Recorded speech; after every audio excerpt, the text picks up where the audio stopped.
Good afternoon, sons and daughters of Abraham, Isaac, and Jacob, both spiritual and physical, here in Mobile, Alabama. Well, I am Brother Griffin, and I will be your teacher for today. And welcome everybody who's tuning in online. And I'm going to go ahead and get started. We're going to go ahead and face the east.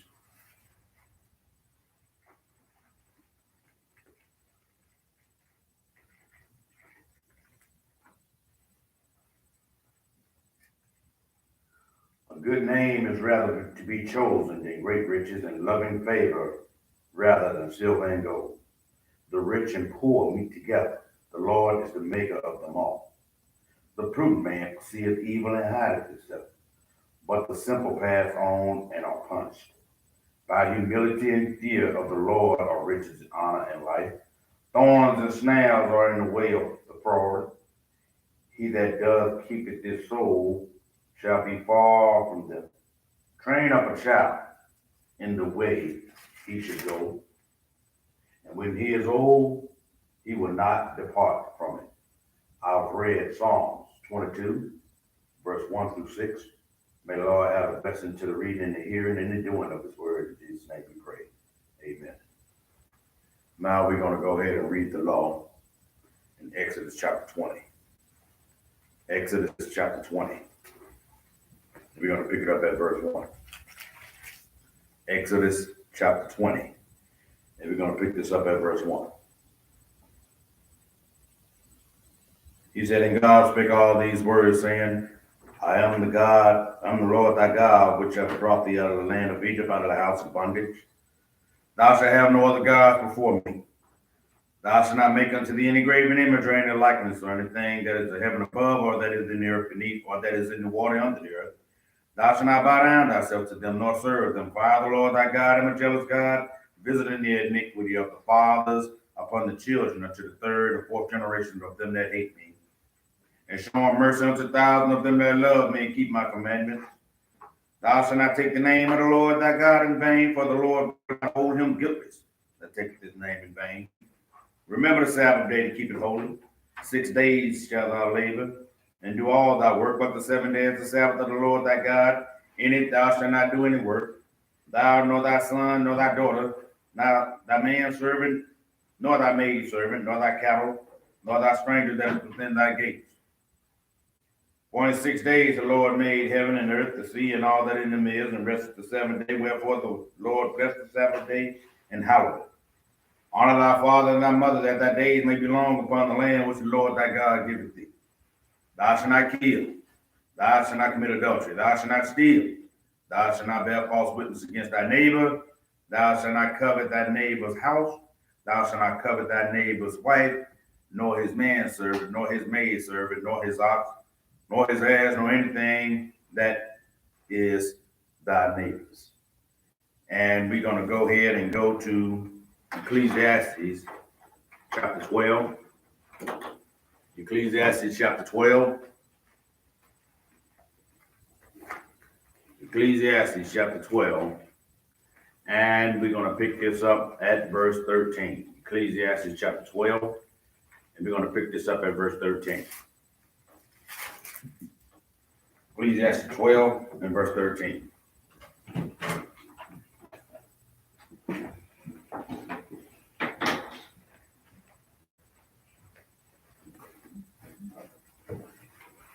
All right, go ahead.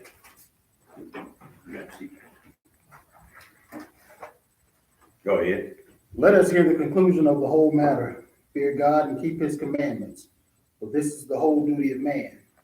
For God shall bring every work into judgment with every secret thing, whether it be good or whether it be evil. We ought to go ahead in Revelation chapter 22, and we're going to pick it up at verse 14. Revelation 22, and we're going to pick it up at verse 14.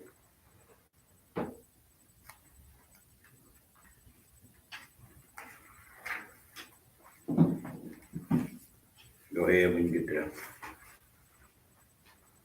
Blessed are they that do his commandments, that they may have right to the tree of life and may enter in through the gates into the city. For without are dogs and sorcerers and whoremongers and murderers and idolaters and whosoever loveth and maketh a lie. Let's go to, well, that was the last one. Oh, all right. Those are the commandments of the Lord, sisters and brothers. That is the law.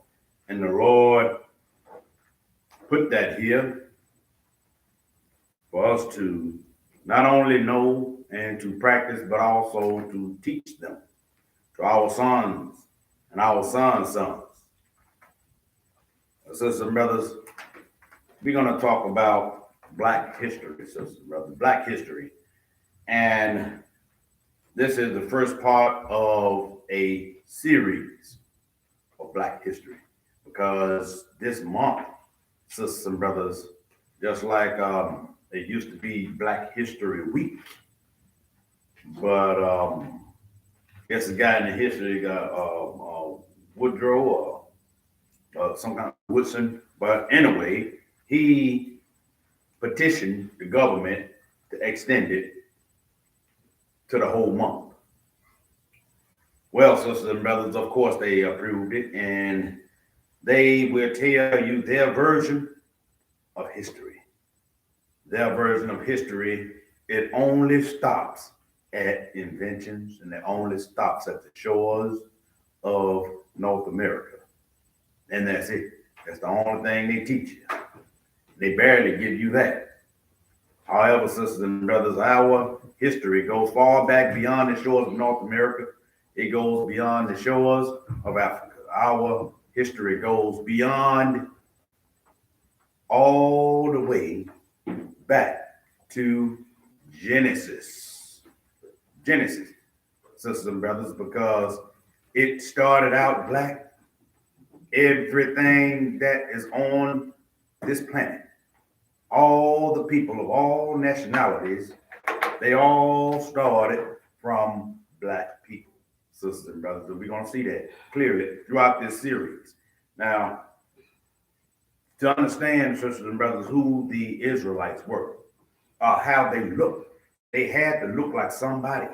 You cannot group all Black people into one category.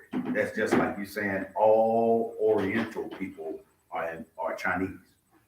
No, all Oriental people are not Chinese. All Oriental people are not Japanese. But I tell you what, Japanese are Orientals. Chinese are Orientals. They came from different lineages. So therefore, you also have the Europeans. All white people are not the same. You have the ones that are from Germany, you have the one from Italy, you have the ones from all over Europe, and they come from different tribes, sisters and brothers, just like you have Blacks. You have a Shemitic Black race, and you have a Hamitic Black race. All Blacks did not come from Africans, sisters and brothers. You have different tribes. So our history goes back a long way, sisters and brothers. And we're going to see through this series who Israel is and who Israel is today. Everybody else has a lineage, sisters and brothers. We have a lineage as well. So we're going to pick this up in Genesis chapter 10. And this is the table of nations. Now, everybody who is in existence today came out of these three boys, Noah and his three sons. And we're going to go back to Genesis chapter 10, and we're going to pick this up at verse 1. Because to understand who Israel is, sisters and brothers, you have to understand who they dwelled around. You have to understand who they was around. Because people just don't vanish off the planet, sisters and brothers. Unless somebody did some kind of ethnic cleanse of some sort. But sisters and brothers, through the promises of Abraham, Isaac, and Jacob, the Israelites are still walking this planet. We just have to find out who they are. Genesis chapter 10. So they had to look some kind of way, sisters and brothers. You're going to try to tell me that everybody has a picture of their descendants, some kind of painted picture, some kind of drawing of something of who their ancestors looked like. Even they had a picture of Alexander the Great. Alexander the Great was on this planet when everybody know who Israel or Israelites were. So you have a painting of one of the greatest military commanders in history. You have a painting of him, but you don't have a painting of one Israelite. All of a sudden, just like Israelite just disappeared. But we're going to pick this up at verse 1 to find out what's going on after the flood, sisters and brothers. Verse 1. Go ahead. Now these are the generations of the sons of Noah, Shem, Ham, and Japheth. And unto them were sons born after the flood. So if you don't come out of Shem, Ham, and Japheth, sisters and brothers, you do not exist. Because there was only 8 souls saved from the flood. Everybody else perished in the flood. So we are on this side of the flood. We came out of these 3 boys. Everybody that's on this planet. Go ahead. The sons of Japheth, Gomer, and Magog, and Madai, and Javan, and Tubal, and Meshach, and Tirias. And the sons of Gomer, Ashkenaz, and Reba, and Togarmah. Go ahead. And the sons of Javan, and Elisha, and Tarshish, Kittim, and Dodanim. By these were the isles of the Gentiles, divided in their lands, everyone after his tongue, after their families in their nations. So notice, he said these are the Gentiles. These are the Gentiles, what they call the Indo-Europeans. The Indo-Europeans, they're what we call right now Europeans, what we call is simply white people. You got Germans, you got the Italians, you have the Romans, you have all these white people. But all of them came out of Japheth. You can read it in your history to find out these people are the Indo-European race, and their place on the map was way up north toward the Black Sea and the Caucasus Mountains. That's where they went to. Go ahead. And the sons of Ham, Cush, and Mizraim, and Put, and Canaan. Okay, now you have Cush, which are the Cushites. Those are your Ethiopians. You have your Ethiopians. Now these are Hamites. You have your Ethiopians, which is Cush. Then who else? You have Mizraim. Mizraim is Egypt. Mizraim is Egypt. Then you have Put. Put is Libya. That's Libya. And Canaan, which is the father of the Canaanites. These are the descendants of Ham, sisters and brothers. Now, before we go further, we're going to go read out of this compact Zondervan Bible dictionary. And we're going to look at Ham. We're going to look up Ham. That's why you have to have books, sisters and brothers, that supplement the Bible. Because contrary to popular belief, the Bible, once you get to the Bible, sisters and brothers, everybody wants to spiritualize everything. Everything is spirit. Everything is belief in spirit and religion. Ain't got nothing to do with religion. Ain't got nothing to do with nothing but how the Lord set things up. And this is how he set things up, sisters and brothers. Read down here. Read Ham. Read Ham right here. And just read to the end of the blue highlight. And this is Ham, sisters and brothers. Go ahead. Ham, the youngest son of Noah, born probably about 96 years before the flood, and one of 8 persons to live through the flood. He became the progenitor of the dark races. So he became the progenitor of the dark races, which is the father of the dark races. Go ahead. Not the Negroes. Not the Negro. But the Egyptians, Ethiopians, Libyans, and Canaanites. Ain't that so? We just read that. So he is the father of the dark races, but not the Negro. Ain't the Negro dog? We come in all shades. But then again, we did not come out of the Ham, because Ham is the father of the African nations. We are not African, sisters and brothers. They call us Negroes. So we had to come from somewhere. Let's find out. Keep reading. Verse 7.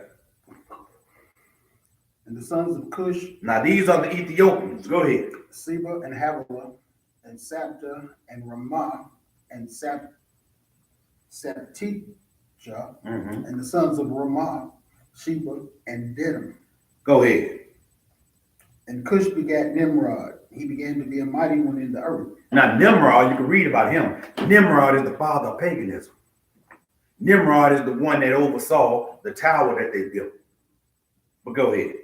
He was a mighty hunter before the Lord. And that was not a good title, sisters and brothers. Go ahead. Wherefore it is said, even as Nimrod, the mighty hunter before the Lord.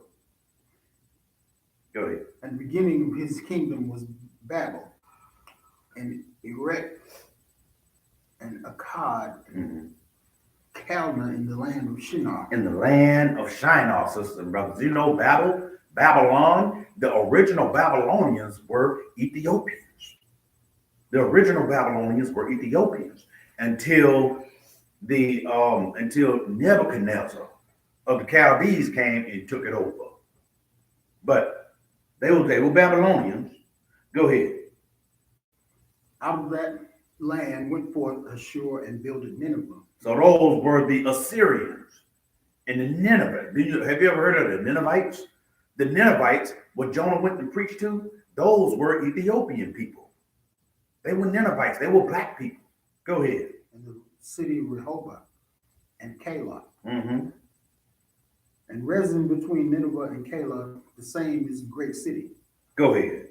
Now we're going to deal with the Egyptians. Go ahead. And Mizraim begat Ludum, and Ananim, and Lehabim, and Naphtuhim, and Pathrusim, and Casluhim, out of whom came Philistin, and Caphtorim, and Canaan begat Siddim, his firstborn in heaven. Okay, so some brothers.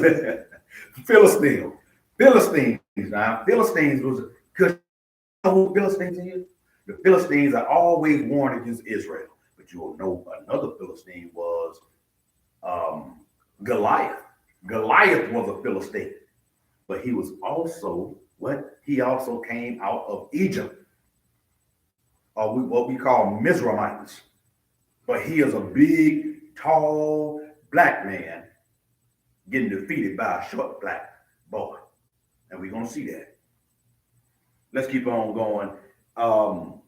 Verse 15. And Canaan begat Siddim, his firstborn in heaven. So these are the Canaanites. I ain't going to torture you like that. These are the Canaanites. These are who? African nations. They still came out of Ham. Ham is the father of the dark races, right? So we're going to run these dark races down. Skip down to verse 20 and go ahead. These are the sons of Ham after their families, after their tongues, in their countries, and in their nations. So these are the Hamites, sisters and brothers. Notice they did not call them Gentiles, did they? No, because Gentiles are Indo-Europeans. They were the only one that was called Gentiles at the time, sisters and brothers, is them. But then again, guess what? You had that father of the dark races, which is Ham. He is the father of Hamites, or the Africans. Now we finna deal with Shem, sisters and brothers. We did Japheth. We know the Negroes ain't come out of Japheth. We did Ham, the father of the dark races, but not the Negro. So we didn't come out of Ham. So maybe it's only one other person we came out of, right? We finna see. Verse 21, go ahead. Unto Shem also the father of all the children of Eber, the brother of Japheth, the elder. Even to him were children born. So now we gotta look at Shem now. Now we gotta look at Shem. Let's go to Genesis chapter 11. Let's go to Genesis chapter 11 and verse 10. Ask you to skip down to verse 32 and go ahead. Read the last verse, verse 32 and 10. Verse 32, right there, verse chapter 10. These are the families of the sons of Noah after their generations, in their nations, and by these were the nations divided in the earth after the flood. So after these, the nations were divided, sisters and brothers. That's when you had the Europeans or the Indo-Europeans or the Gentiles, they went up north. You see Gomer, Magog, all these people, they went up north. The Greeks, all of them went up there by the Black Sea. That was their dwelling place. The Lord fixed it like that. Now, let's go to Genesis chapter 11 and pick this up at verse 10. So now we got to pick up Shem. Go ahead. These are the generations of Shem. Shem was 100 years old and begat Arphaxad 2 years after the flood. And Shem lived after he begat Arphaxad 500 years and begat sons and daughters. Oh, you can get a whole lot of kids, sisters and brothers, in 500 years, okay? A lot of kids. Get sons and daughters, man. Let's keep on going. Skip down to verse 27 and go ahead. Now these are the generations of Terah. Now this is the lineage. This came out of Shem. So these are the Shemites. And who is a Shemite, sisters and brothers? It goes down. These are the generations of Terah. Go ahead. Terah begat Abram, Nahor, and Haran. And Haran begat Lot. And Haran died before his father Terah in the land of his nativity, in Ur of the Chaldees. In Ur of the Chaldees. Where is Ur of the Chaldees, sisters and brothers?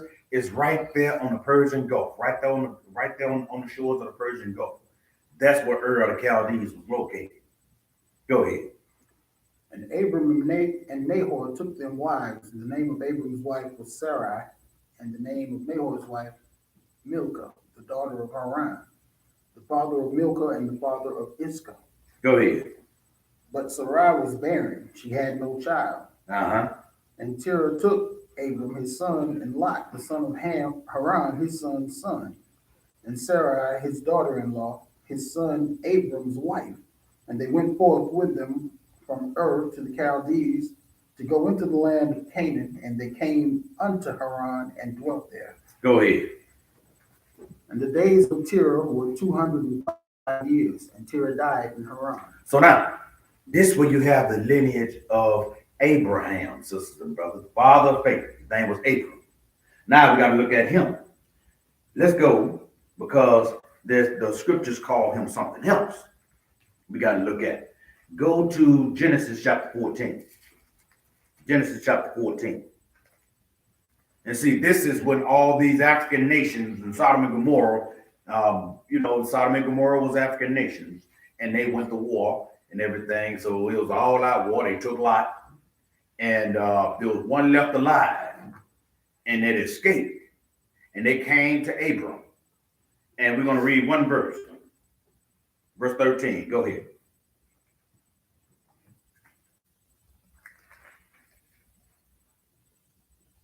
And there came one that had escaped and told Abram the Hebrew. Abram the Hebrew.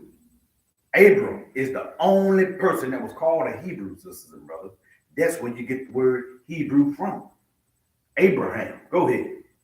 For he dwelt in the plain of Mamre, and the Amorite brother of Eshcol, and brother of Aner. And these were confederate with Adam. So the Bible called him a Hebrew. He was the original Hebrew. Now, let's go and pick this up, because Abraham, his name was changed to Abraham, and now he started having children. Now, we're going to look at Isaac. Sisters and brothers, we're going to read about Isaac. Let's go to Genesis chapter 25. Genesis chapter 25. Because Abraham had a son, and the Lord made a covenant with Abraham, saying, in thy seed, all nations shall be blessed, talking about Christ. So, therefore, he had a son, sisters and brothers, and we're going to read about his son. Let's go and pick this up at verse 20, and go ahead. And Isaac was 40 years old when he took Rebekah to wife, the daughter of Bethuel, the Syrian of Pandaram, the sister to Laban, the Syrian. And Isaac entreated the Lord for his wife because she was barren. And the Lord was entreated of him, and Rebekah, his wife, conceived. Go ahead. We're going to find out what she conceived, sister and brother. Go ahead. And the children struggled together within her. And she said, if it be so, why am I thus? And she went to inquire of the Lord. So now she had twins, sisters and brothers, and they were just fighting. She couldn't get no rest, just fighting. And she trying to ask the Lord, why are they fighting in my womb? Go ahead. And the Lord said unto her, 2 nations are in thy womb. 2 nations of people are in thy womb. That means 2 different nations, right? Go ahead. And 2 manner of people shall be separated from thy bowels, and the one shall be stronger than the other people. And the elder shall serve the younger. And the elder shall serve the younger. So therefore, the firstborn came out. He is going to serve the one that's coming behind him. Go ahead. And when her days to be delivered were fulfilled, behold, there were twins in her womb. And the first came out red, all over like an hairy garment, and they called his name Esau. So he was red, sisters and brothers. He came out red and hairy. Now, what baby? You have a twin. A woman have twins. Okay? You have one baby come out real white and red. Then you're going to have another one come out just normal. Which one are you going to describe first? Esau came out red and hairy. Go ahead. After that came his brother out, and his hand took hold on Esau's heel, and his name was called Jacob. So Jacob was the youngest of the 2. So the Lord called that thing from the womb, didn't he? Go ahead. And Isaac was 80 years old when she bare him. And the boys grew, and Esau was a cunning hunter, a man of the field, and Jacob was a plain man dwelling in tents. And Isaac loved Esau because he did eat of his venison, but Rebekah loved Jacob. Rebekah loved Jacob. Jacob, he was what called a mama's boy. But then again, Isaac loved Esau. Esau went out there and hunted, and he hunted deer meat. Go ahead.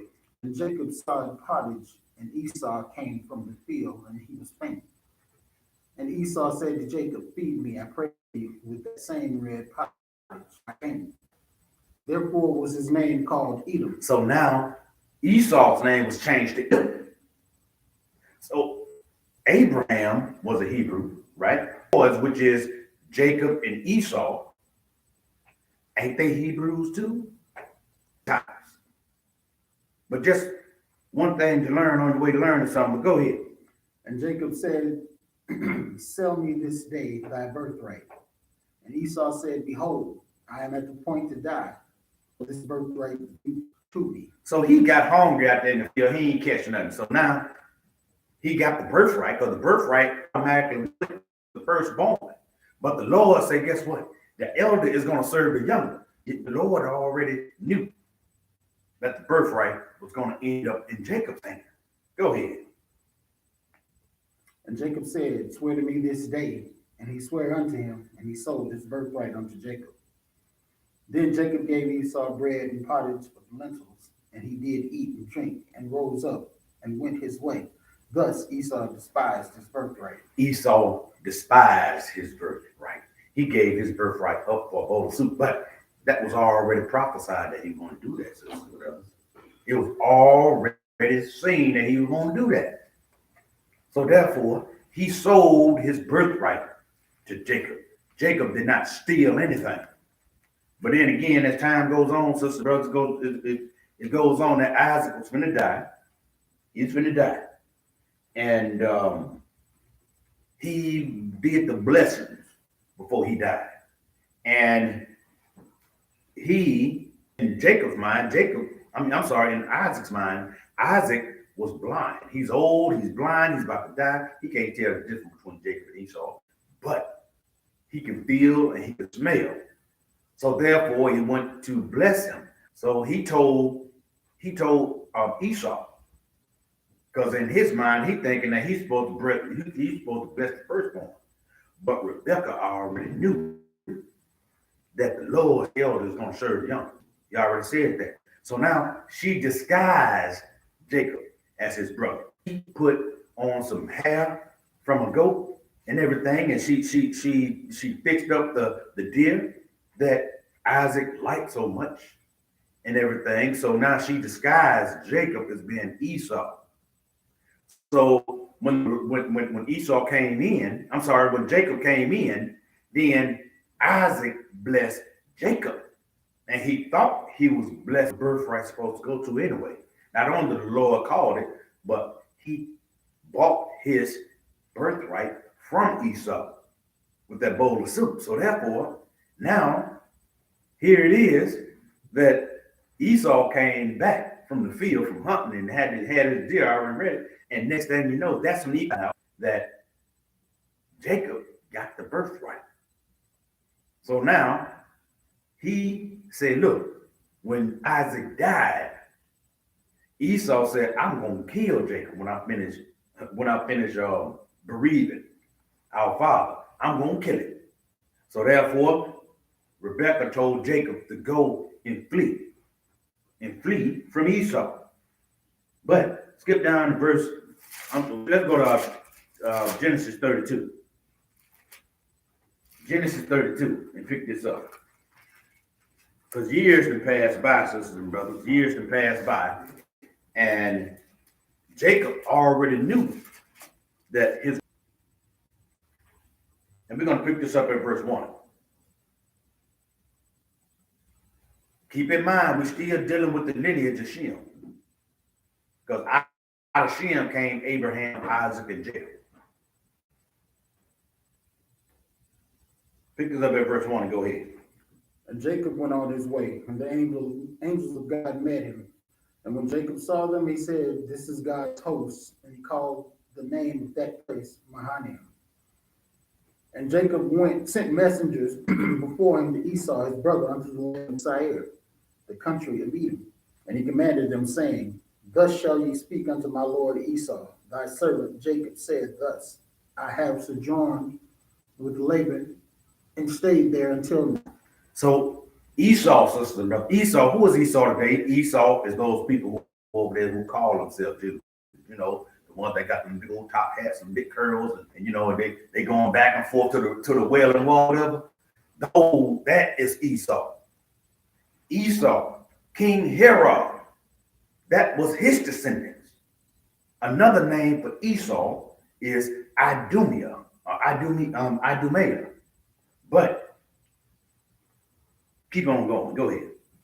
And I have oxen and asses, flocks and men servants and women servants. And I have sent to tell my Lord that I may find grace in thy sight.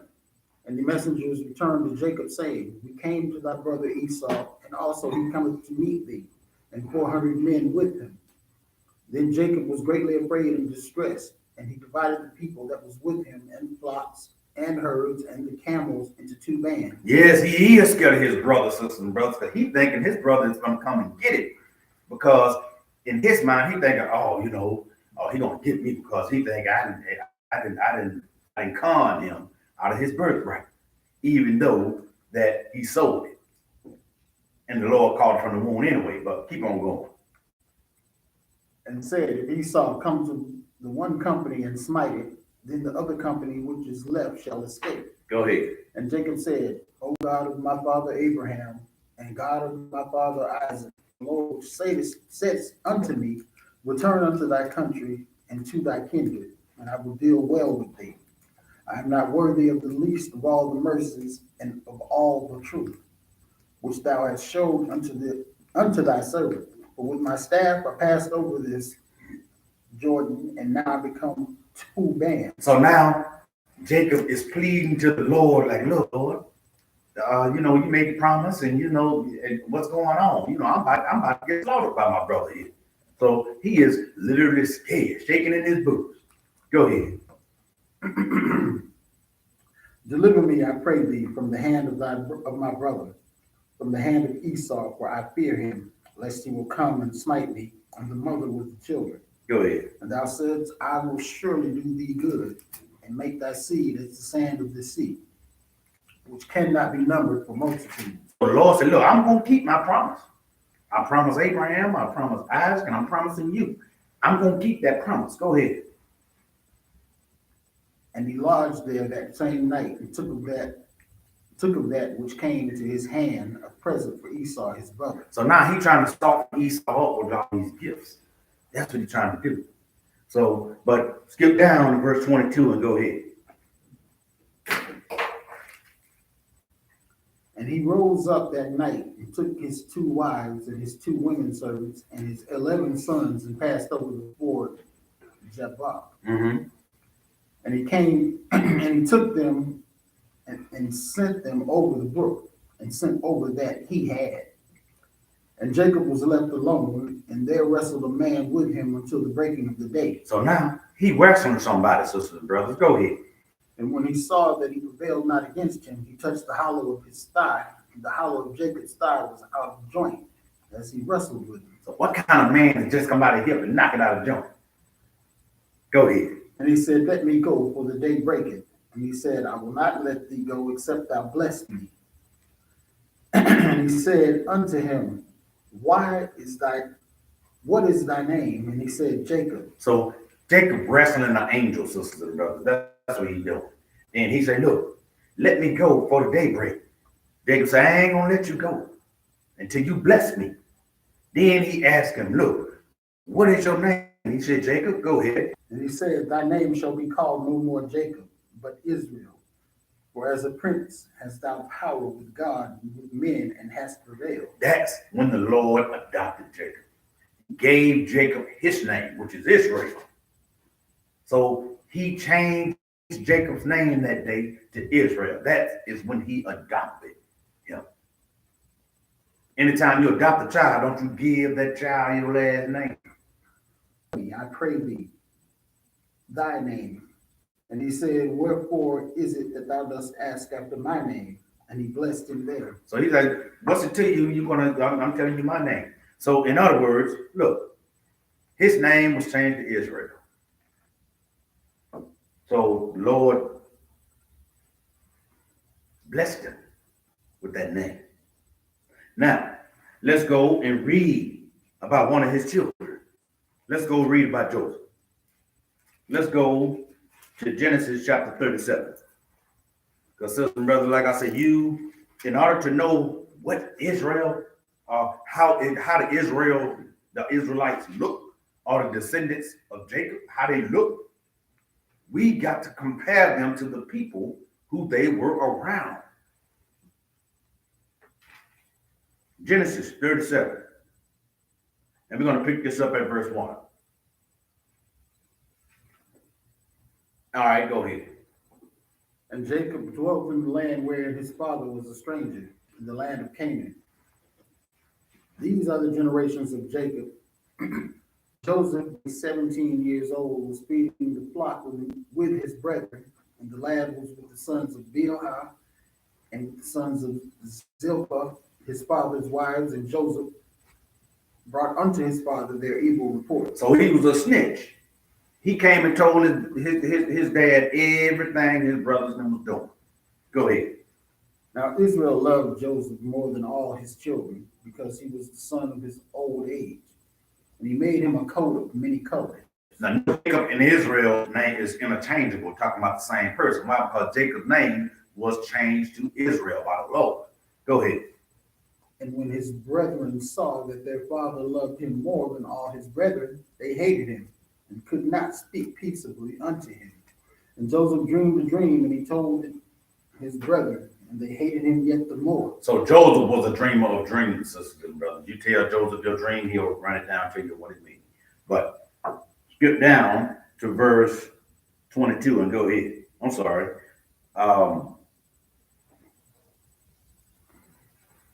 Skip down to the next verse. What verse we at? 22? 8? Yeah, skip down to verse 8 and go ahead. And he said unto them, Hear, I pray you, this dream which I have dreamed. For behold, we are binding sheaves in the field, and lo, my sheep arose, and also stood upright. And behold, your sheaves stood round about and made obeisance. Obeisance to me. But he goes into these dreams. So down to verse 13 and go ahead. And Israel said unto Joseph, Do not thy brethren feed the flock in Shechem? Come, and I will send thee unto them. And he said to him, Here am I. Go ahead. And he said to him, Go, I pray thee, see whether it be well with thy brethren and well with flocks, and bring me word again. So he sent him out of the vale of Hebron, and he came to Shechem. So Israel, he sent Joseph out and said, hey, go check on your brothers and see what's going on with them. See whether they're doing well and they ain't doing no mischief. But skip down because he seen a certain man there, and the man said, you're looking for his brothers, and the man told him where his brothers were. So skip down to verse 18 and go ahead. And when he saw him afar off, even before he came near unto them, they conspired against him to slay him. So they finna kill him. They don't like Joseph. They can't stand Joseph, but guess what? They finna kill him. Go ahead. And they said one to another, Behold, this dreamer cometh.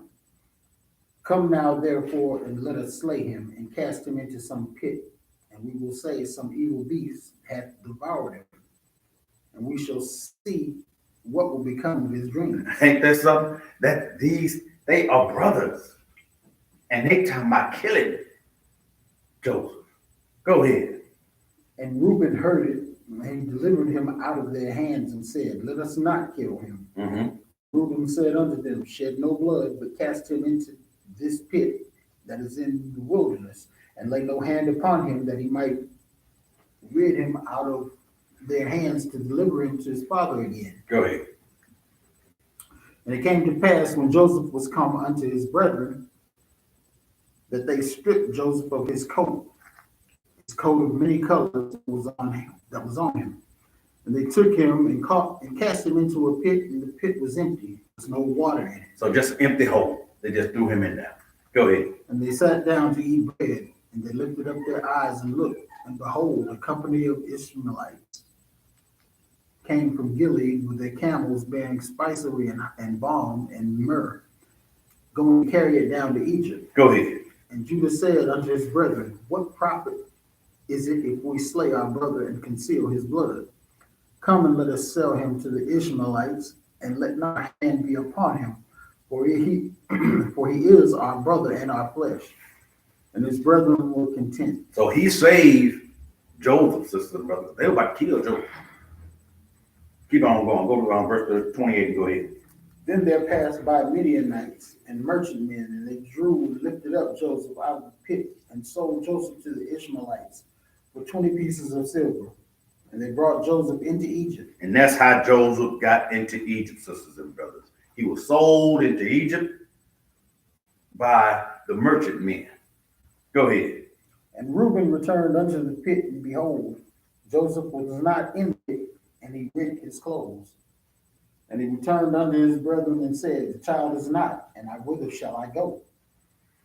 And they took Joseph's coat and killed a kid with the goat, and dipped the coat in blood.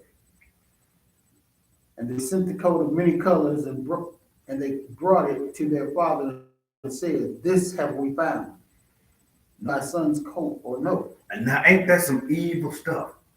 That's some evil stuff, sisters and brothers. And that's what I'm saying. Sometimes the Lord's hand be working in things. Even in the families, they be working in things, people be at each other. I mean, they can't stand one person. But literally know that it is the Lord that's working that thing. We don't see what the Lord sees. Go ahead. And he knew it and said, It is my son's coat, and evil beasts hath devoured him. Joseph is without doubt rent in pieces.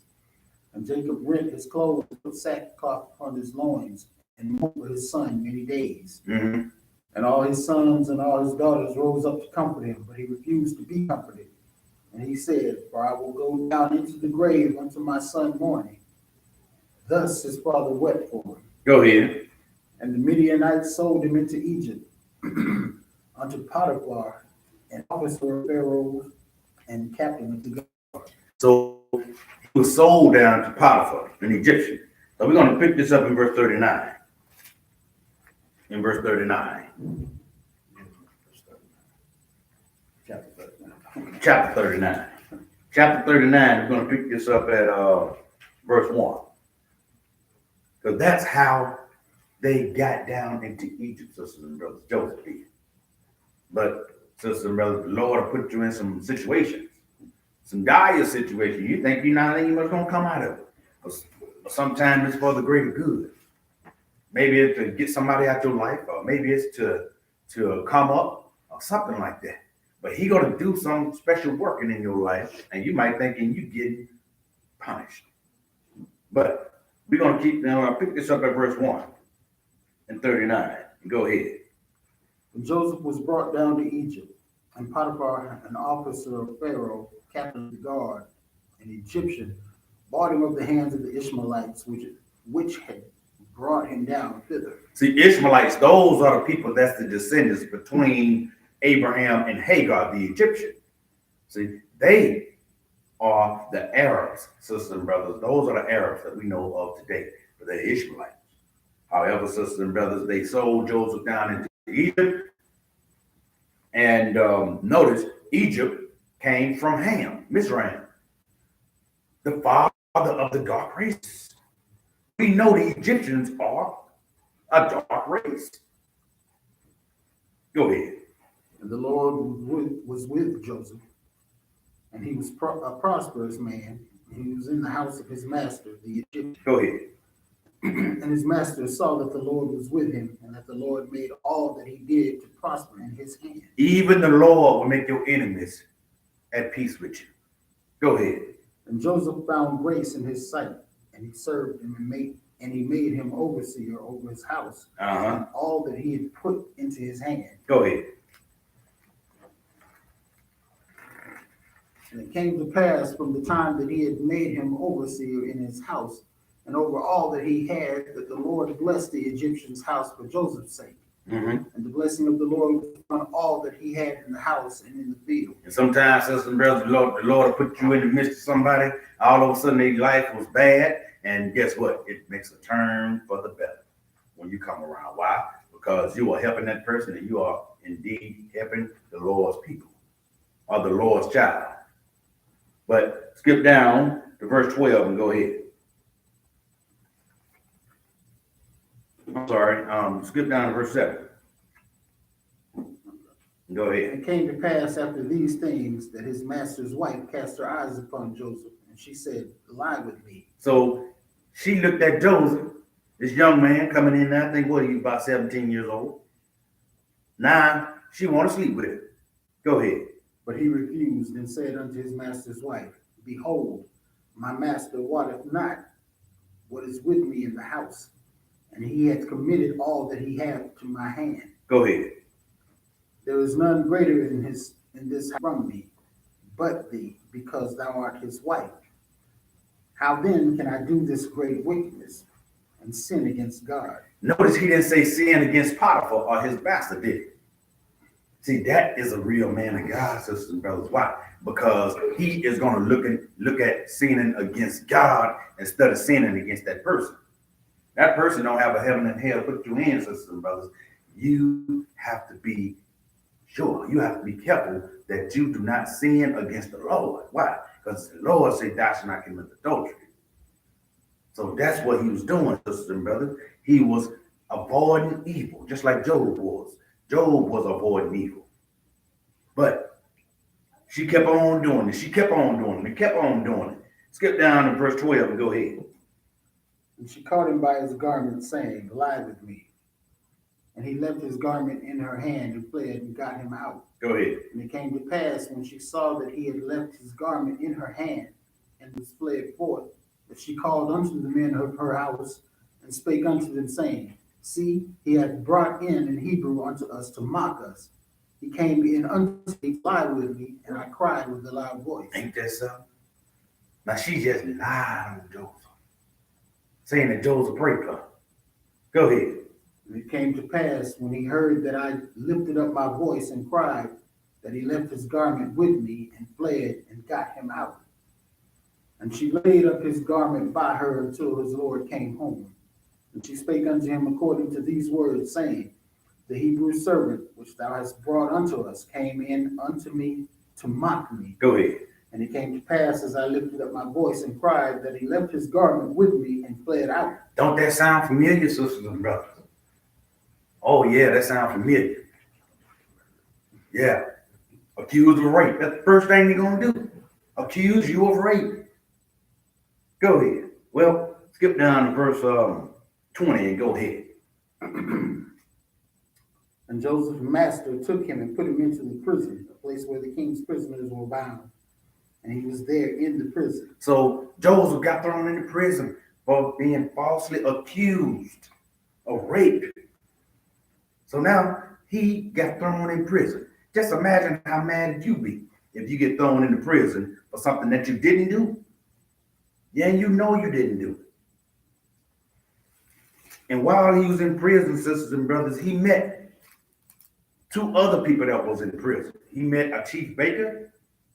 He made a chief baker, and he met a cupbearer.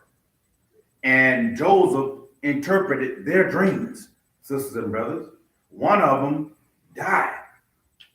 But the other one, which is the chief baker, sisters and brothers, he lived. And Joseph told him, remember me. When you get restored to your position, remember me now. Don't forget. Pick it up at verse 1. That's verse 1. Go ahead. And it came to pass at the end of 2 full years that Pharaoh dreamed, and behold, he stood by the river. And behold, there came up out of the river 7 well-favored kine that fat-fleshed, and they fed in a meadow. And behold, 7 other kine came up after them out of the river, ill-favored and lean-fleshed, and stood by the other kine upon the brink of the river. And the ill-favored and the lean-fleshed kine did eat up the 7 well-favored and fat kine. So Pharaoh awoke. And he slept and dreamed the second time, and behold, the 7 ears of corn came up upon one stalk, rank and good. And behold, 7 thin ears, and blasted with the east wind, sprung up after them. And the 7 thin ears devoured the 7 rank and full ears, and Pharaoh awoke, and behold, it was a dream. Go ahead. And it came to pass in the morning that his spirit was troubled, and he sent and called for all the magicians of Egypt, and all the wise men thereof, and Pharaoh told them of his dream. But there was none that could interpret them unto Pharaoh. Ain't there all these people with these big jobs, all that claim that they know something of the divine. Everybody think they know something, but they don't know nothing, sisters and brothers. Why? Because it's the Lord that reveals the answers to dreams. Go ahead, skip down to, read the next verse. Verse 9, go ahead. Then spake the chief butler unto Pharaoh, saying, I do remember my faults this day. Pharaoh was wroth with his servants, and put me in ward in the captain of the guard's house, both me and the chief baker. And we dreamed a dream in one night. I and he, we dreamed each man according to the interpretation of his dream. Go ahead. And there was there with us a young man, an Hebrew servant, to the captain of the guard. And we told him, and he interpreted to us our dreams. To each man according to his dream he did interpret. Go ahead. And it came to pass as he interpreted to us, so it was. Me he restored unto mine office, and him he hanged. Go ahead. Then Pharaoh sent and called to Joseph, and they brought him hastily out of the dungeon. And he shaved himself and changed his raiment, and came in unto Pharaoh. And Pharaoh said unto Joseph, I have dreamed a dream, and there is none that can interpret it. And I have heard say of thee that thou canst understand and dream to interpret it. Now, let's see whether Joseph charged Pharaoh money for an interpretation. Oh, let's see. Go ahead. And Joseph answered Pharaoh, saying, it is not in me. God shall give Pharaoh an answer of peace. Ain't that so? Joseph said, God's going to give you an answer. No matter what talent or what thing that you got, guess what? You all credited to the Lord, because it's the Lord that does everything. It's the Lord that reveals dreams. Skip down to verse 28, and this is the interpretation that Joseph gave Pharaoh. Go ahead. This is the thing which I have spoken unto Pharaoh. What God is about to do, he showeth unto Pharaoh. Behold, there come 7 years of great plenty throughout all the land of Egypt. And there shall arise, plenty shall be forgotten in the land of Egypt, and the famine shall consume the land. Go ahead. And the plenty shall not be known in the land by reason of that famine following, for it shall be very grievous. Skip down to verse 33 and go ahead. Now therefore let Pharaoh look out a man discreet and wise, and set him over the land of Egypt. Let Pharaoh do this, and let him appoint officers over the land, and take up the fifth part of the land of Egypt in the 7 plenteous years. Go ahead. And let them gather all the food of those good years that come, and lay up corn under the hand of Pharaoh, and let him keep food in the cities. Like there's some Joseph created a tax system, sisters and brothers. A welfare system. Go ahead. And that food shall be restored to the land against the 7 years of famine, which shall be in the land of Egypt, that the land perish not through the famine. Go ahead. And the thing was good in the eyes of Pharaoh, and in the eyes of all servants. And Pharaoh said unto his servants, Can we find such a one as this is, a man in whom the Spirit of God is? And Pharaoh said unto Joseph, For as much as God hath showed thee all this, there is none so discreet and wise as thou art. Go ahead. Thou shalt be over my house, and according unto thy word shall all my people be. Go ahead. All my people shall be ruled. Uh-huh. Only in the throne will I be greater than thou. Only in the throne that you're going to be greater than me. Go ahead. And Pharaoh said unto Joseph, See, I have set thee over all the land of Egypt. So that's how Joseph got promoted, sisters and brothers. He interpreted the Pharaoh's dream to save Egypt from the famine. Sisters and brothers, go ahead. Skip down to verse 45. And Pharaoh called Joseph's name Zaphanath. Zaphaniah, go ahead.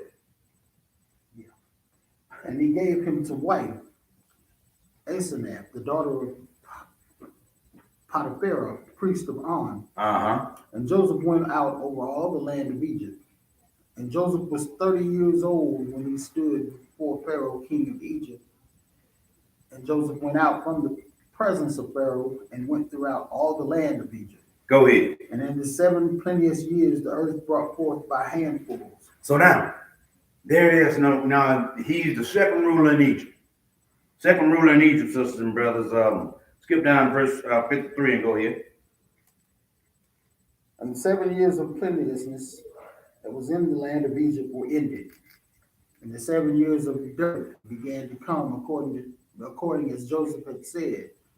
And the dearth was in all lands, but in the land of Egypt there was bread. So in all lands, sisters and brothers, there was a famine. But only in Egypt, it was food. Now, that's when this is going to happen. Go down to Genesis 42 and pick us up at verse 5. Go ahead.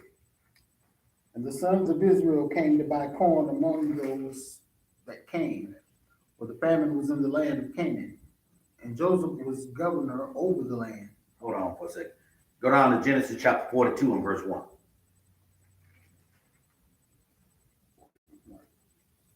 Now when Jacob saw that there was corn in Egypt, Jacob said unto his sons, Why do you look one upon another? And he said, Behold, I have heard that there is corn in Egypt. Get you down thither and buy for us from thence, that we may live and not die. So they in Canaan, sisters and brothers. That's the land of Israel, what we call today. But they in the land of Canaan right now. So he told his sons to go down there and get corn in Egypt. Go ahead. And Joseph's 10 brethren went down to buy corn in Egypt. But Benjamin, Joseph's brother, peradventure mischief befall him. So he don't want to give Benjamin, sisters and brothers. Because notice, he still think that Joseph is dead. But, go ahead. Verse 5. And the sons of Israel came to buy corn among those that came, for the famine was in the land of Canaan. Go ahead. And Joseph was governor over the land, and was that sold to all people of the land, and Joseph's brethren came and bowed down themselves before him with their faces to the earth. Just like he dreamed when he was a little boy. They were going to make obeisance to him. Didn't you say that? Go ahead.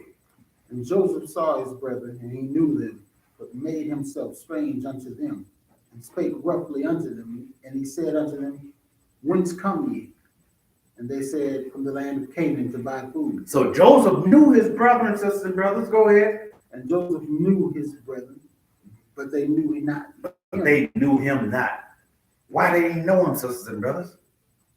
You go down there to a big crowd of black people in Pritchard, and you know you got the darkest of the dark. You're trying to look for them, all these black folks over there.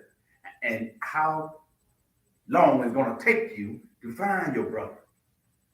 Sisters and brothers, they cannot recognize Joseph. Why? Because Joseph was looking like an Egyptian. Joseph was black. The Egyptians were black. Joseph was dressed up in rulership clothes. They didn't know, they did not realize, or they did not recognize their own brother. And Joseph was a Hebrew Israelite. He was a Hebrew because why? He came through the lineage of Abraham, the Hebrew. Then he was an Israelite. Why? Because Jacob's name was changed to Israel, and he was Jacob's son. So he was Israelite.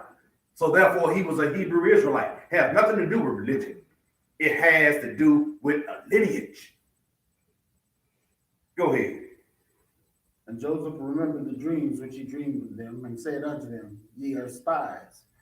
To see the nakedness of the land ye are come. Go ahead.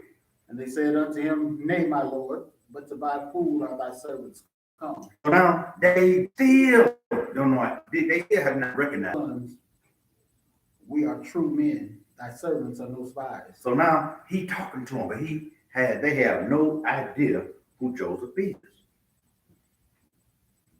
Skip down to verse 28 and go ahead. Actually, you know what? Go to 21. 21 and keep reading.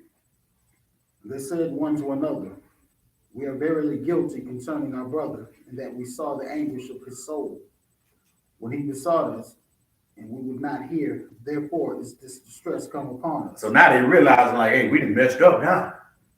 Because we didn't got rid of our brother and everything. We did this evil, and now this is why this come on us. Go ahead. And Reuben answered them, saying, Spake I not unto you, saying, Do not sin against the child, and ye would not hear. Therefore, behold, also his blood is required. Go ahead.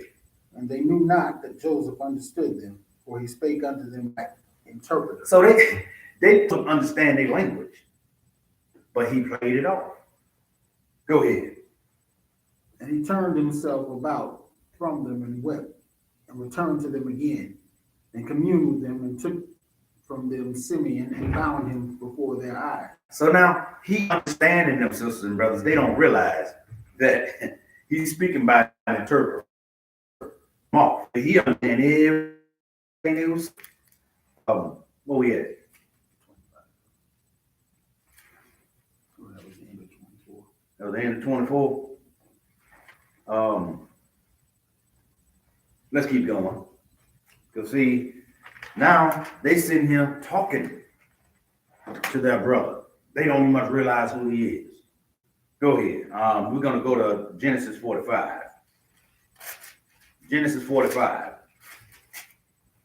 And this is what I'm saying. The Israelites had to look like something, sisters and brothers. Everybody know the Egyptians are originally black. Or they should know. That should be common knowledge right now. Genesis chapter 45 and verse 1. Go ahead. Then Joseph could not refrain himself before all of them that stood by him, and he cried, Cause every man to go out from me. And there stood no man with him, while Joseph made himself known unto his brethren. While Joseph made himself known unto his brothers. They still did not know who he was. Go ahead. And he wept aloud, and the Egyptians in the house of Pharaoh heard. And Joseph said unto his brethren, I am Joseph. Doth my father yet live? Ain't that something? I know they just shivering in their boots. Because Joseph could have snapped his fingers and all of them would have been dead. But no, Joseph wasn't like that. Joseph understood at that time. Keep reading. And his brethren could not answer him, for they were troubled at his presence. Go ahead. And Joseph said unto his brethren, Come near to me, I pray you. And they came near, and he said, I am Joseph, your brother, whom ye sold into Egypt. Ain't that so? Go ahead. Now therefore be not grieved nor angry with yourselves, that ye sold me hither. For God did send me before you to preserve life. Ain't that so? See, that's humility, sisters and brothers. That's how you have to be humble. If you ain't humble, guess what? Man, you try to kill me, bam, dead. Oh, you trying to kill me when I was already taking revenge. No, sometimes things happen to you, and sometimes the Lord have things that happen to you for a reason. And you have to have a forgiving heart, sister and brother. Sometimes it could be for that person's benefit that treated you wrong. And the Lord used you to save them. So at the time of their salvation, you can't be all prideful in your heart or have grudge in your heart and defy the Lord. Something to think about. But skip down to verse 9 and go ahead. Haste ye and go up to my father, and say unto him, Thus saith thy son Joseph, God hath made me Lord of all Egypt. Come down unto me, tarry not. So now he wants Jacob to come down into Egypt. Skip down to verse 25, go ahead. And they went up out of Egypt, and came into the land of Canaan unto Jacob their father, and told him, saying, Joseph is yet alive, and he is governor over all the land of Egypt. And Jacob's heart fainted, for he believed them not. Go ahead. And they told him all the words of Joseph, which he had said unto them. And when he saw the wagons which Joseph had sent to carry him, the spirit of Jacob their father revived. And Israel said, It is enough. Joseph, my son, is yet alive. I will go and see him before I die. So you can imagine how happy Israel was when he found out Joseph was alive. Not only he was alive, that he was second ruler in Egypt. But, sisters and brothers, you had black Egyptians, which were Hamites. And you had Joseph, a Hebrew Israelite. He came out of Shem. That's why I say you had a Hamitic black and you got a Shemitic black. So if we are not Hamitic black, sisters and brothers, say Ham was the father of the dark races, but not the Negro, then we had to be from Shem. Why? Because we look exactly alike. Exactly alike. You can kind of see the difference between us and the African sisters and brothers. We do not look nothing like them at all. But yet we're going to learn in the later leg of this that they are the ones that sold us into slavery. It wasn't blacks. Yes, it was blacks selling blacks. But just like we can say it was whites selling whites, it was Italians selling Germans, we can say it was Africans selling Hebrew Israelites. Why? Because we look alike. All of us black. You know, even today, we look the same to them. Trust me. But let's keep going. Let's go to Genesis, 4-6. Genesis 4-6. Genesis 4-6, and we're going to pick this up at 26. Because how many people went down into Egypt, sisters and brothers? Genesis 4-6. And we finished 45, right? No, keep reading. I'm jumping ahead of myself. Keep reading. Well, we did read all that. Genesis 4-6. Genesis 4-6, and we're going to pick this up at verse 26. And how many people came down into Egypt? Go ahead and read. And all the souls that came with Jacob into Egypt, which came out of his loins, besides Jacob's sons, wives, all the souls, were 66. 66. Keep going. And the sons of Joseph, which were born him in Egypt, were 2 souls. All the souls of the house of Jacob, which came into Egypt, were 70. 70. 70 people. 70 souls went down into Egypt, sisters and brothers. Question: where did all the males get their wives from? Could have been Israelites. Where did they get them from? Just like Joseph, they got them from amongst the Egyptians. They had to have wives from among the Egyptians because that's who they dwelt with. They looked just like sisters and brothers, all of them black people, but you had Egyptians and Israelites dwelling together. But let's keep going and see this, sisters and brothers. Let's go to Genesis chapter 50, because this is when Jacob or Israel was about to die. He has died already. But before he died, he told me that you would take my body back to Canaan and don't bury me here in Egypt. So this is what Joseph was about to do.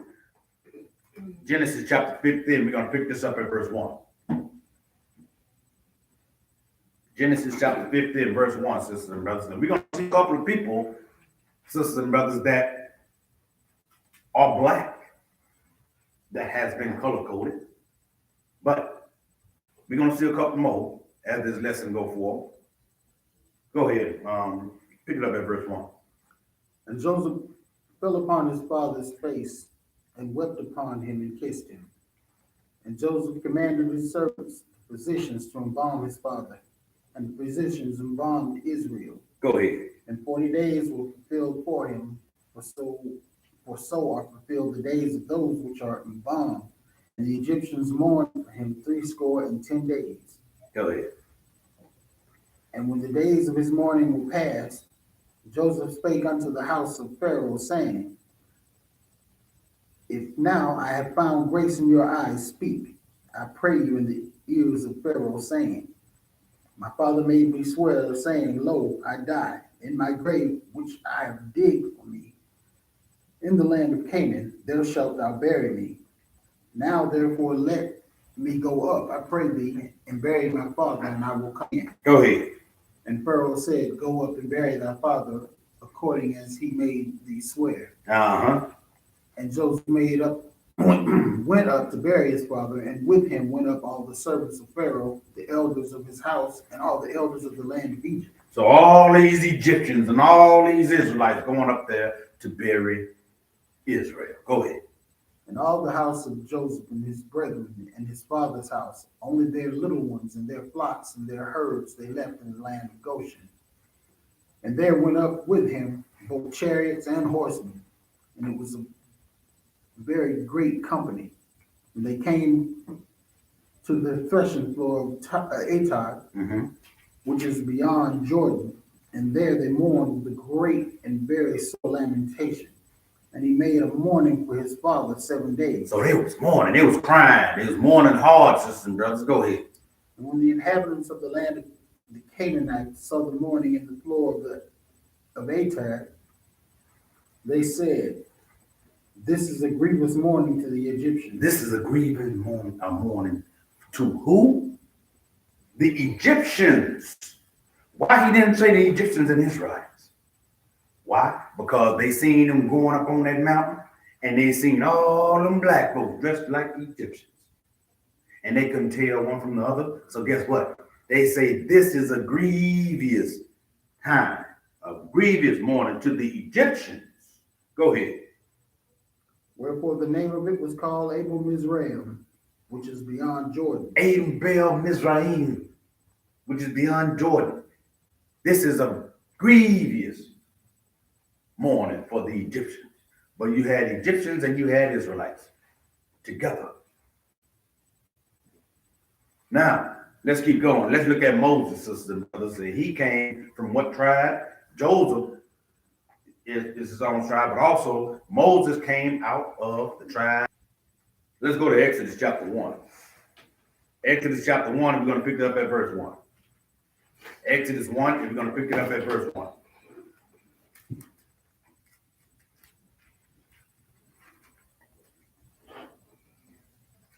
All right, go ahead. Now these are the names of the children of Israel, which Reuben, Simeon, Levi, and Judah. Is Issachar, Mhm. Zebulun, and Benjamin, Dan and Naphtali, Gad and Asher. And all the souls that came out of the loins of Jacob were 70 souls. For Joseph was in Egypt already. Go ahead. And Joseph died, and all his brethren, and all that generation. So all of guys, sisters and brothers, go ahead. And the children of Israel were fruitful, and increased abundantly, and multiplied, and waxed exceedingly mighty. And the land was filled with them.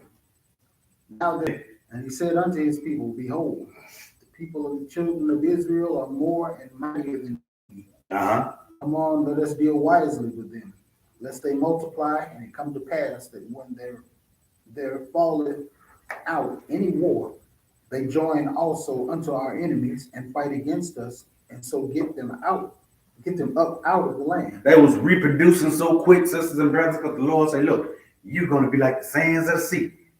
So they kept on going and multiplying and multiplying and multiplying quick. So this king that didn't know Joseph was like, look, wait a minute now, there's a whole lot of people going on down there in the ocean. Now he paranoid. Go ahead. Therefore they did set over them taskmasters to afflict them with their burdens. And they built for Pharaoh treasure cities, Pithom and Ramses. But more they afflicted them. The more they afflicted them, the more they multiplied and grew. And they were grieved because of the children of Israel. And that's what it is. Even in today's time, sisters and brothers, we have built big cities. Detroit, Washington, D.C., the capital. We done built all kinds of stuff. Guess what? Oh man, we scared of these. They multiply, Let's come up with the birth control pill so we can go ahead and slow them down. That's what they did. Put it right there in the black neighborhood. Always trying to stop the growth and stop us multiplying. But they can't stop that, sisters and brothers. We still gonna multiply. But go ahead. And the Egyptians made the children of Israel to serve with rigor. And they made their lives bitter with hard bondage, in mortar and in brick, and in all manner of service in the field. All their service wherein they made them serve was with rigor. Go ahead. And the king of Egypt spake to his Hebrew midwives, of which the name of one was Shiphrah, and the name of the other Puah. And he said, when ye do the office of midwife to the Hebrew women, and see them upon the stools, if it be a son, then ye shall kill him. But if it be a daughter, then she shall live. Yes, because how could you kill a species, sisters and brothers? You kill them by killing the males. You get rid of the male, then you kill the species. That is the whole plan. That has been the master plan for years. Kill off the males, kill off the young black males so they can stop multiplying. But no, they're going to keep the women. Why? Because it's the man that carried the seed.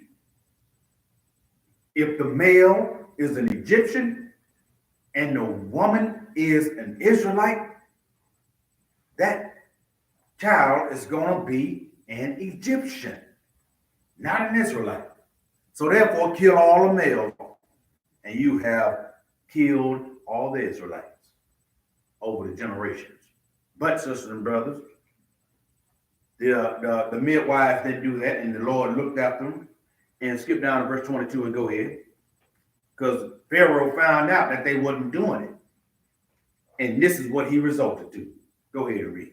And Pharaoh charged all his people, saying, every son that is born you shall cast into the river, and every daughter you shall save alive. So now he casting the babies in the river, trying to get rid of them, casting the boys into the river Nile. Go ahead on down chapter 2 of Exodus. Go ahead.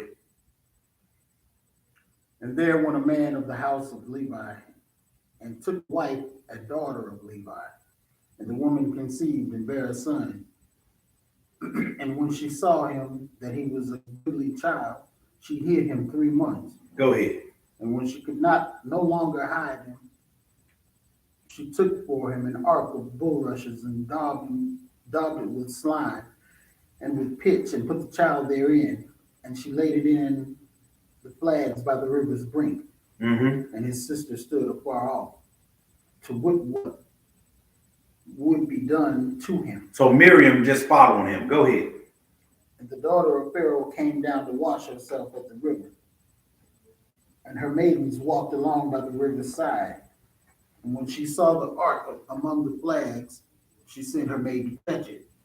And when she had opened it, she saw the child, and behold, the babe wept. And she had compassion on him and said, "This is one of the Hebrews' children." This is one of the Hebrews' children. And the only reason they can tell the difference between a Hebrew child and the Egyptian child is the fact of the circumcision. Why? Because the Lord gave the covenant of circumcision on the 8th day to Abraham. So all the boys, all the male children, on the 8th day, they ought to be circumcised. Go ahead. Then said his sister to Pharaoh's daughter, "Shall I go and call thee a nurse of the Hebrew women, that she may nurse the child for thee?" And Pharaoh's daughter said to her, "Go." And the maid went and called the child's mother. Not only did Moses went back to his original mom, she gonna get paid for it, for looking after him. Go ahead. And Pharaoh's daughter said unto her, "Take this child away and nurse it for me, and I will give thee thy wages." And the woman took the child and nursed it. Go ahead. And the child grew, and she brought him unto Pharaoh's daughter, and he became her son. And she called his name Moses. And she said, "Because I drew him out of the water." Now you got Pharaoh, sisters and brothers. He is an Egyptian. He is black. So you mean to tell me that Moses, if Moses was a white child, Pharaoh would be like, "Nah, get that child out of there. That's not my grandchild. That child is leprous."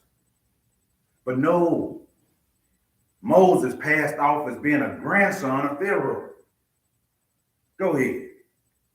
And it came to pass in those days, when Moses was grown, that he went out unto his brethren and looked on their burdens. And he spied an Egyptian smiting an Hebrew, one of his brethren. And he looked this way and that way. And when he saw that there was no man, he slew the Egyptian and hid him in the sand. Moses always knew he was a Hebrew Israelite. Moses knew who he was. He knew who his people was. It wasn't like in the movies that say, "Oh, I just found out I'm a Hebrew, now he's ashamed." No, he always knew he was a Hebrew. Go ahead. And when he went out the second day, behold, 2 men of the Hebrews strode together. And he said to him that did the wrong, wherefore smitest thou thy fellow?" Go ahead. And he said, "Who made thee a prince and a judge over us?" There it is. You try to tell somebody the right way of doing things, and they look at you like, "Who made you a judge over us? How you gonna come and judge me?" Go ahead. "Intendest thou to kill me as thou killest the Egyptian?" Uh-oh. And Moses feared and said, "Surely this thing is known." Because trust me, if one Israelite know it, if one black person know it, trust me, the whole neighborhood know. So Moses already know, I got to get up out of here. Go ahead. Now when Pharaoh heard this thing, he sought to slay Moses. But Moses fled from the face of Pharaoh and dwelt in the land of Midian. Go ahead. And he sat down by a well. Now the priest of Midian had 7 daughters, and they came and drew water and filled the troughs to water their father's flock. And the shepherds came and drove them away, but Moses stood up and helped them and watered their flock. Go ahead. And when they came to Reuel, their father, he said, "How is it that ye are come so soon today?" What did they say? Go ahead. And they said, "An Egyptian delivered us out of the hand of the shepherds." An Egyptian? So wait a minute. Joseph was mistaken to be an Egyptian by his own brother. Now Moses is mistaken to be an Egyptian by these people right here. Why? Because he had Egyptian clothes on and he was black. Go ahead. And they said, "An Egyptian man delivered us out of the hand of the shepherds, and also drew water enough for us and watered the flock." So he said an Egyptian. So Moses was mistaken to be an Egyptian. So they are black people. They look just alike. let's go ahead. Let's go and go to Exodus chapter 4.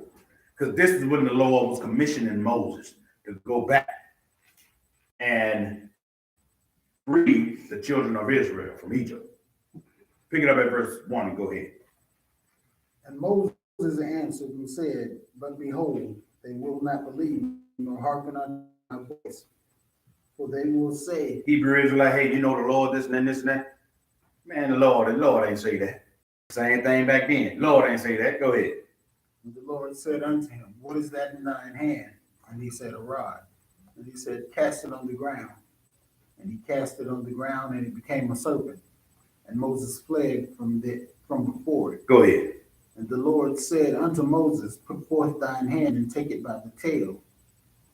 And he put forth his hand and caught it, and it became a rod in his hand. That they may believe the Lord God of their fathers, the God of Abraham, the God of Isaac, and the God of Jacob hath appeared unto thee. Go ahead. And the Lord said furthermore unto him, Put now thine hand into thy bosom. And he put his hand into his bosom, and when he took it out, behold, his hand was leprous as snow. Oh, what color is snow, sisters and brothers? Snow is white, right? So when he put his hand into his coat and brought it out, what he said, his hand was white. His hand was leprous as snow. It was white. But then again, sisters and brothers, if Moses was a white man, then all of a sudden, where's the difference? If he put his hand up and then come out and come. But then again, if you got a black man reach his hand up in his pocket and come out, and it's a white hand, no, that's real. Hey man, how you do that? Go ahead. And he said, Put thine hand into thy bosom again. And he put his hand into his bosom again and plucked it out of his bosom, and behold, it was turned again as his other flesh. It turned right back black. So Moses did a white trick. Then he put it back in his bosom again and pull it out, and it came back black. Oh, they really gonna believe you then, right? They still ain't believing, sisters and brothers. Let's go ahead. Let's look at another. Let's see Jesus. Let's see what color Jesus was. I ain't finna go to Revelations. I'm finna go to Song of Solomon. Let's see what he said in Song of Solomon. A lot of people think that the Song of Solomon is a love story between Solomon and a black woman. But we're finna see. Let's look at this. Song of Solomon. And we're going to put this up at verse 1. Chapter 1 and verse 1. Song of Solomon.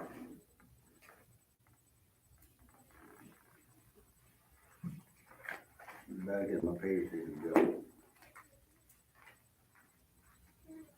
You can just go ahead and start reading when you get there. Start reading at verse 1 and go ahead. Chapter 1. Song of Solomon, chapter 1. And we're going to pick this up at verse 1. All right, go ahead.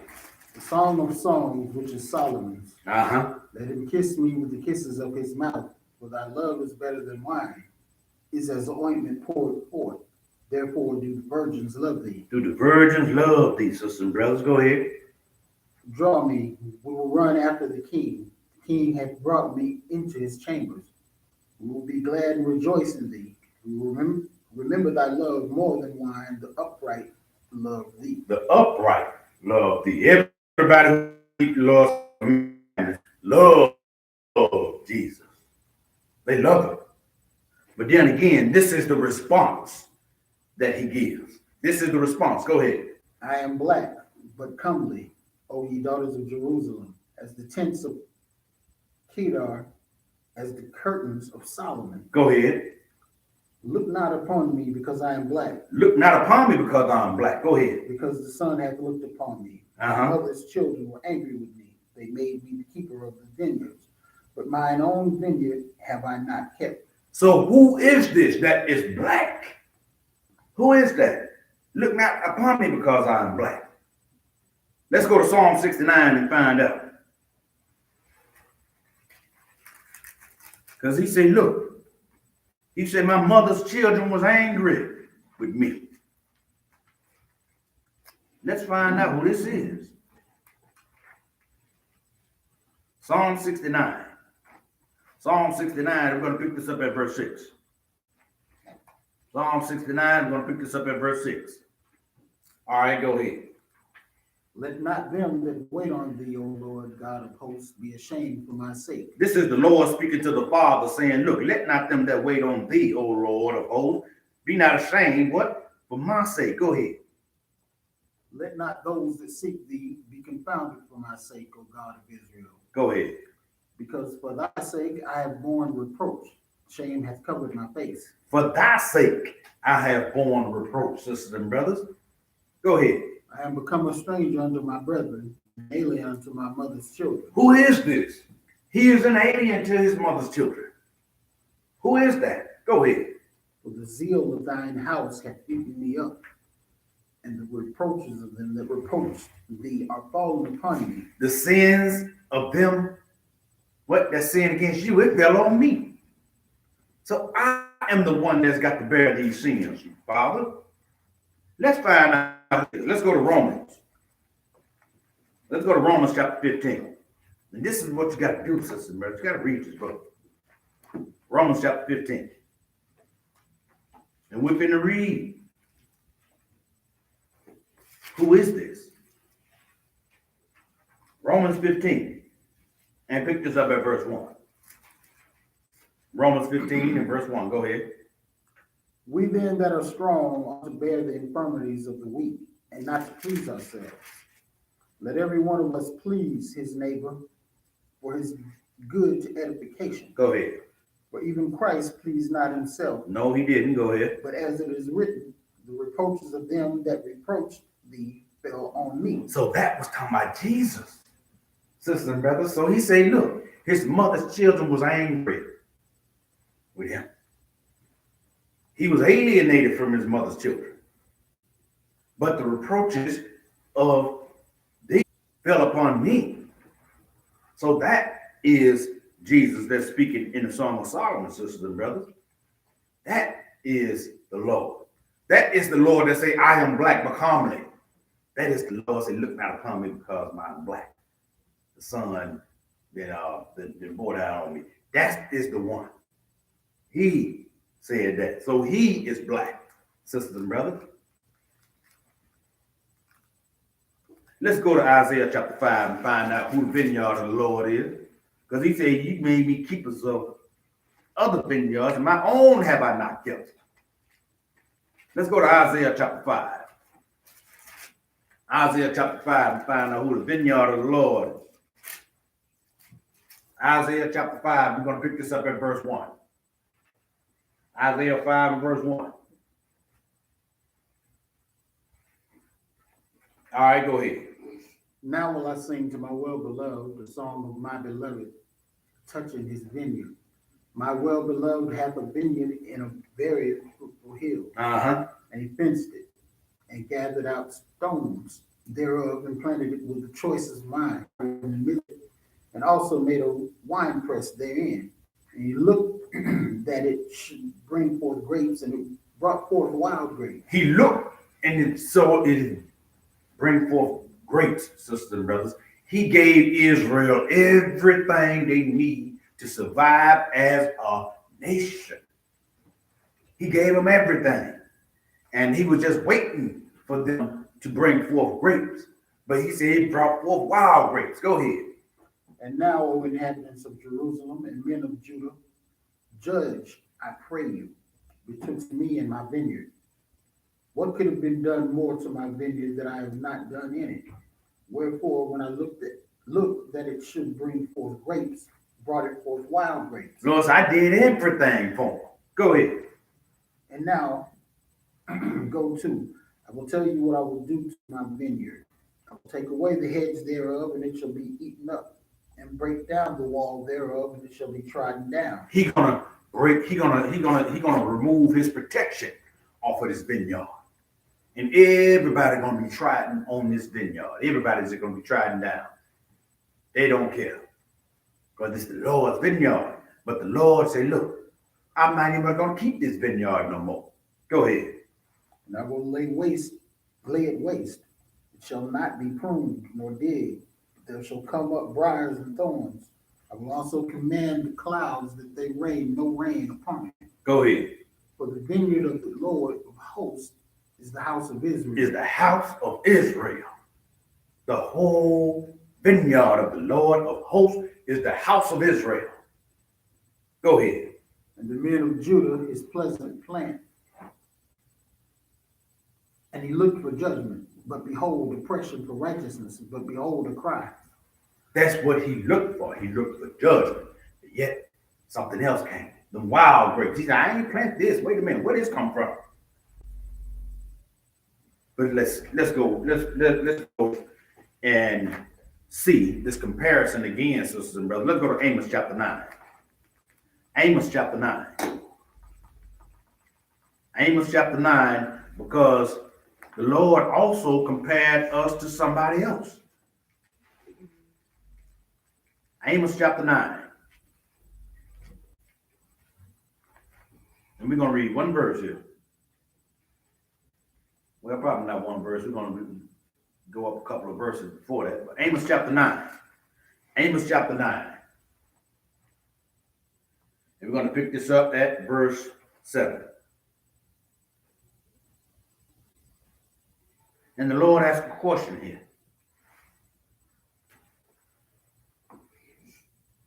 Read verse 7. Go ahead. Are ye not as children of the Ethiopians unto me, O children of Israel? Are you not like the children of Ethiopia unto me, O children of Israel? Why did he compare us to Ethiopians? Keep reading. Saith the Lord. Have not I brought up Israel out of the land of Egypt, and the Philistines from Captor, and the Syrians from Kir? He said, look, are you not as the children, are you not as Ethiopians? He compared us to Ethiopians, sister, brother. Why? Let's go read why. Let's go to Jeremiah 13. Let's go to Jeremiah chapter 13. Because he compared us to Ethiopia for a reason. So can't nobody come over there and say, oh, we Jews. They can't do that. Jeremiah chapter 13. Jeremiah 13, and we're going to pick this up at verse 22. Jeremiah 13 and verse 22. And this is talking about the colors, sisters and brothers, the colors of the Hebrew Israelites, the identity of Hebrew Israelites. Jeremiah 13, and pick this up at verse 22. Go ahead. And if thou say in thine heart, wherefore come these things upon me? For the greatness of thine iniquity are thy skirts discovered, and thy heels made bare. See, he's talking about Israel, sisters and brothers, because like always, we always run to other gods and start worshiping other gods of other nations. Just how we are now. We worshiping the god of Mardi Gras, which came from the French. But anyway, go ahead. Can the Ethiopian change his skin, or the leopard his spots? No. So can an Ethiopian change his skin, or can a leopard change his spots? Go ahead. Then may ye also do good that are accustomed to do evil. Ain't that something? Look what he said. Can an Ethiopian change his skin? No. An Ethiopian was black then, an Ethiopian is black today. Every time you see a movie where you see a white Moses, every time the Ethiopians come by, they start getting some folk with some bushes and stuff on their head, and they black in. You ain't never gonna find a person, a white person, or a European person call themselves no Ethiopian system, brother. Because then everybody gonna know they lying. Why? Because an Ethiopian cannot change his skin, just like a leopard cannot change his spots. You still got spotted leopards, you still got black Ethiopians. And the Lord said, look, you are like Ethiopians unto me, O house of Israel. So guess what? You see an Ethiopian, he dark skinned. You see a Hebrew Israelite, he is dark skinned. Let's go further. Let's go to Lamentations 5. Last scripture. Lamentations, chapter 5. And we're going to pick this up at verse 8. But see, sisters and brothers, you just can't say black history. You just can't say slavery. You just can't say all the marvelous inventions that blacks have done. Black history encompasses a language, a peoples, their God, all their country, all that have been taken away from us, all that stuff, and you have been given a watered down version of black history. They tell you about Martin Luther King. They tell you, or they might tell you about Malcolm X. I don't know. You might. They might say Malcolm X, but come on, out of this watered down version. Oh, such and such invented that. Such and such invented that. Black history is not the history of a people that is surviving under the hand of the oppressor. Black history encompasses a people, just like European history, just like American history. It encompasses a people, a culture, a nation. But how can you have a black nation, sisters and brothers? How can you have black history and we don't have a nation? The only thing you can do is say this is how to survive while serving the oppressor. That's not black history at all, sisters and brothers. We span a long way. Go ahead. What is it? Verse 8, go ahead. Servants have ruled over us. Servants have ruled over us. Go ahead. There is none that doth deliver us out of their hand. Uh-huh. We got our bread with the peril of our lives because of the sword of the wilderness. Go ahead. Our skin was black like an oven because of the terrible famine. Ain't that something? You get sick, you turn blacker. You start starving, you turn blacker. A white person starved, they're just gonna get whiter and whiter and whiter and paler. And once they die, guess what? They're gonna start going back to their original state, which is black. That's why they got to be put in the ground 2-3 days later after they die. Why? Because if it be a week later, they're gonna come to a black man funeral. Same white man. He just started out black, sister, brother. But that is to tell you that the Hebrew Israelites, the identity of them were black people. They are not Africans, which is the descendants from Ham. They are Negroes, which are the descendants from Abraham, Isaac, and Jacob, whose name was changed to Israel. And sisters and brothers, I thank you for your time. However, next week is part 2 of Black history in the Bible. Black history in the Bible, and we're going to talk about slavery. We're going to talk about slavery. You had servitude and you had slavery. But I'll leave you with that, sisters and brothers, and I want everybody to tune in again. And if you can make it out to 1924, Dolphin Island Parkway. Suite B is the meeting room of the Parkway Branch Library across from the graveyard. And with that, let's stand and face Jerusalem and close out.